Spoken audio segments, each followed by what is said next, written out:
ನಮಸ್ತೆ ಎಲ್ಲರಿಗೂ ವಿಜಯ್ ಕಿಚನ್ಗೆ ಸ್ವಾಗತ. ಇವತ್ತು ನಾವು ಕೆಂಪು ಪಲ್ಯ ಮಾಡೋಣ ರೀ.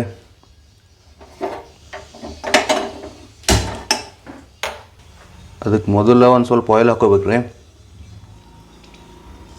ಇಷ್ಟು ಆಯಿಲ್ ಸಾಕು ರೀ. ಸ್ವಲ್ಪ ಆಯಿಲ್ ಕಾಯ್ಬೇಕು ರೀ. ಈಗ ಇದಕ್ಕೆ ಒಂದು ಈರುಳ್ಳಿ ಹಾಕೋಣ ರೀ.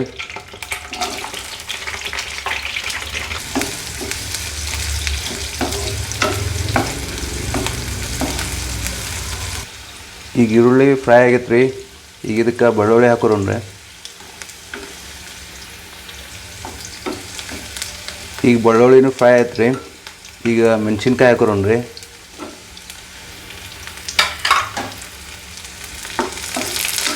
ಮೆಣಸಿನ್ಕಾಯಿ ಒಂದು ಸ್ವಲ್ಪ ಫ್ರೈ ಮಾಡ್ಕೋಬೇಕು ರೀ.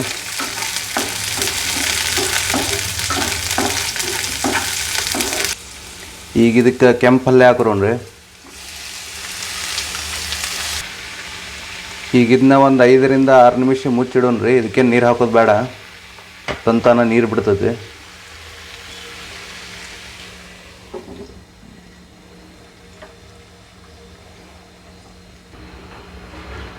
ಈಗ 5 ನಿಮಿಷ ಆಯ್ತು ರೀ.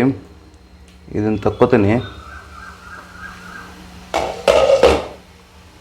ಈಗ ರುಚಿಗೆ ಎಷ್ಟು ಬೇಕಷ್ಟು ಉಪ್ಪು ಹಾಕ್ರಿ.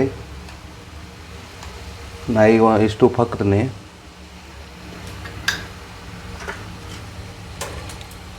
ಈಗ ಇದನ್ನ ಒಂದು ಸಲ ಮಿಕ್ಸ್ ಮಾಡ್ಕೊರೋಣ ರೀ.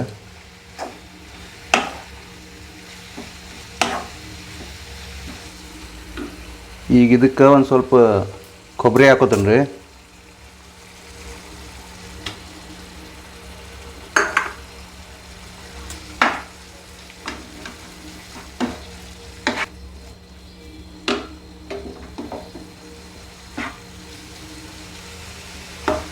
ಈಗ ನಮ್ಮ ಕೆಂಪು ಪಲ್ಯ ರೆಡಿ ಆಗೈತೆ ರೀ. ಈ ವಿಡಿಯೋ ನಿಮಗೆ ಇಷ್ಟ ಆದರೆ ಒಂದು ಲೈಕ್ ಮಾಡಿರಿ, ಶೇರ್ ಮಾಡಿರಿ, ಸಬ್ಸ್ಕ್ರೈಬ್ ಮಾಡಿರಿ. Thank you.